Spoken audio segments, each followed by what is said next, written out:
Então, continuando, vamos falar agora um pouco sobre uma outra coisa importante, que são os estados que um processo pode ter. A grosso modo, quando um processo está rodando, ele pode estar em diferentes estados. E esses estados vão ser importantes em outros momentos, porque o escalonador tem que levar eles em conta, por exemplo. No Android, eles são bem diferentes, a gente vai ver isso depois. Mas, a grosso modo, durante a execução, o processo pode ter um de 5 estados possíveis. Aí, dependendo do SEO, pode ter mais, ou pode ser um pouco diferente, mas, a grosso modo, vão ser versões desses aqui. O primeiro estado é o estado novo, ou seja, quando você recém abre um programa, o processo é criado e esse processo fica no estado novo, tá? Nesse estado novo é quando o SEO está fazendo todo aquele processo que eu falei anteriormente de carregar executável para a memória, criar heap, criar stack, abre descritor de entrada e saída. Enquanto isso está acontecendo, o processo está como novo. Terminou de fazer isso tudo, botou o program counter é, na primeira instrução da main, o processo está pronto. Ou seja, o processo está pronto para ser executado. Está só esperando o SO decidir que tá bom. Já que você está pronto, pode vir ser executado. Então, todos os processos que não estão rodando e não estão dependendo de nada, eles vão estar prontos. Tá? São os processos que estão só esperando a hora deles chegarem na CPU. Quando o processo é escolhido, um desses processos prontos é escolhido para executar, ele vai para executando, que deveria estar azul aqui, perdão pelo vacilo. Quem está executando é o processo que está na CPU nesse momento, ou seja, ele está com os registradores dele na CPU, o program counter é dele e é ele que está rodando. Tá? Depois, outra coisa muito importante é o estado suspenso, também conhecido como bloqueado. O estado suspenso e bloqueado acontece quando um processo fez alguma operação que esse processo deve esperar para poder ter o resultado. Ou seja, o processo ele não consegue continuar rodando porque ele está esperando algo acontecer. É como se o processo estivesse em animação suspensa. Quer um exemplo? Toda vez que você faz um cin, readln, sei lá, scanf, seja lá o que vocês usam, você repara que o programa de vocês fica parado, ele fica completamente parado. Por que isso acontece? Porque ele está bloqueado. Então, o processo que está bloqueado, ele fica esperando alguma coisa acontecer. Quando essa coisa acontece, ele deixa de ficar bloqueado e pode ficar pronto para ser executado ou vai para executando. E por último, terminado. Quando você fecha um processo, ele não é fechado imediatamente. Esse processo assim como demora um pouco, tem muitas coisas para se fazer para se criar um processo, você tem que fazer muitas coisas também para terminar um processo. Você tem que liberar todas as coisas que você gerou. Por exemplo, os arquivos abertos pelo seu programa, eles ficam no estado do seu processo. Eu vou mostrar mais para frente. Você tem que fechar isso, porque isso está gastando recursos do sistema operacional. Tem que liberar toda a memória que foi alocada. Tem que terminar de gravar todos os arquivos que estão sendo gerados pela SEO e assim por diante. Então, ele fica nesse processo enquanto ele está liberando os recursos. Terminou de liberar os recursos, ele está livre.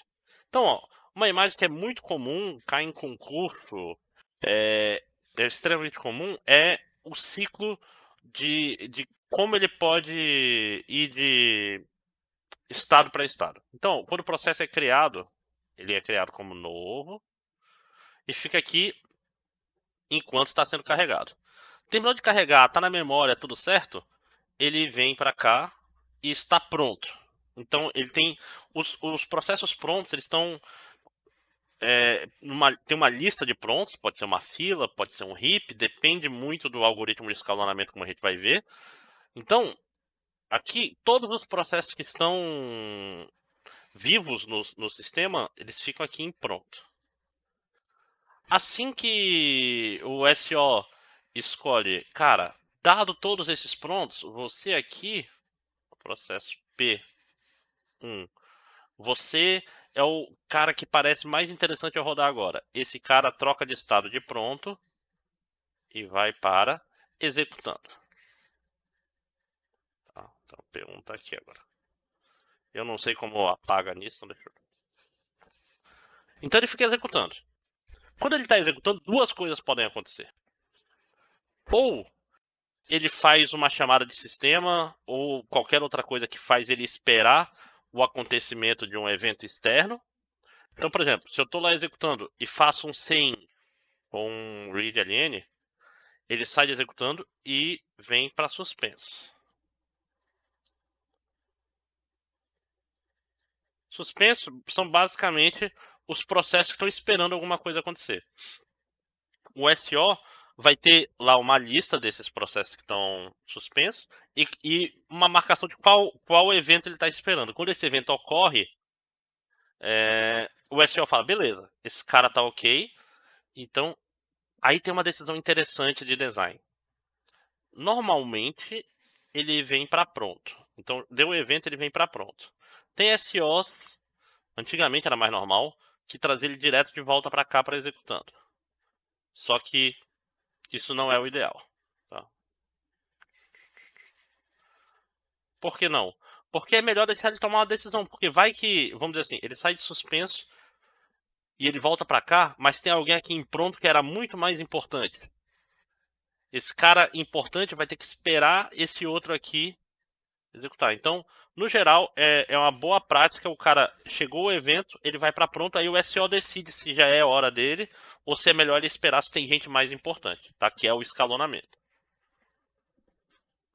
Depois disso tudo, se ele sair de pronto e eventualmente vai se executar de novo, uma outra coisa pode acontecer, que é ele vai executar, tem um monte, vamos dizer, tá multiplicando duas matrizes gigantescas.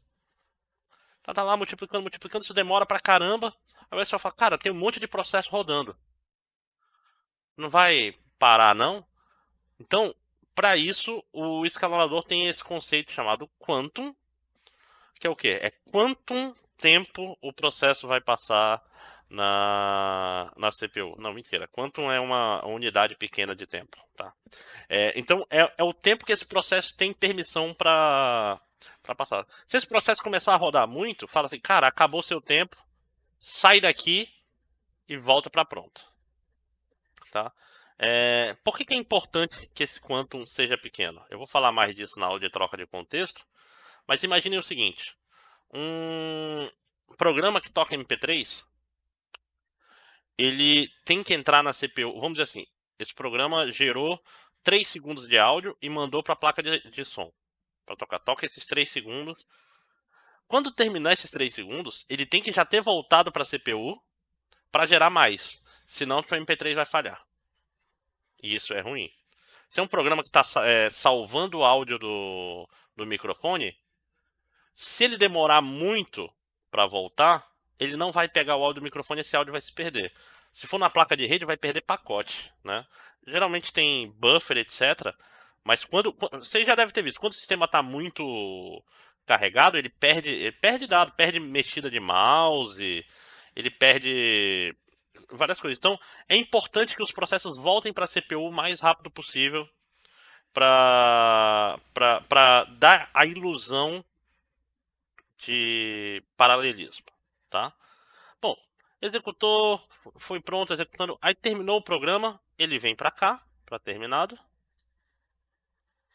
e agora está pronto para liberar todos os recursos que foram usados.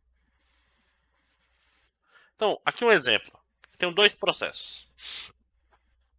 O processo 0 chegou, rodou, e aqui vão ter alguns cenários. Rodou, e o processo 1 está lá esperando. O processo 1 está pronto, enquanto o processo 0 está rodando.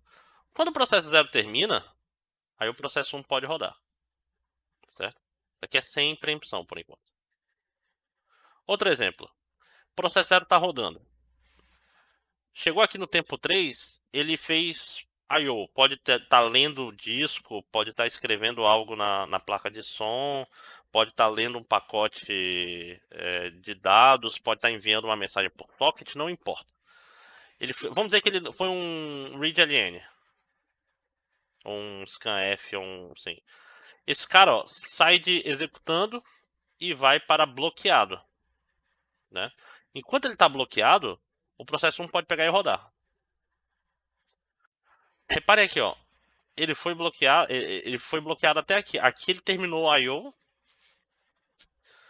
e saiu de bloqueado para pronto. Por quê? Porque ele não, se ele fez o que ele estava esperando, se aconteceu o que ele estava esperando, ele está pronto para executar. Mas já que esse cara está na CPU, deixa ele, né? Deixa ele até acabar o quantum dele, certo? E aí, quando ele termina, roda o resto do processo zero. Então, ó, repare que várias decisões foram tomadas nesses exemplos simples.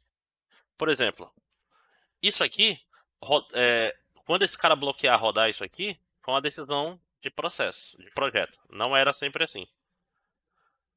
Não voltar. Aqui também, ó, terminou de ser bloqueado. Não voltar para o zero também é uma decisão de projeto. Tá? Depois a gente vai entrar em considerações de por que isso é bom ou por que isso seria ruim.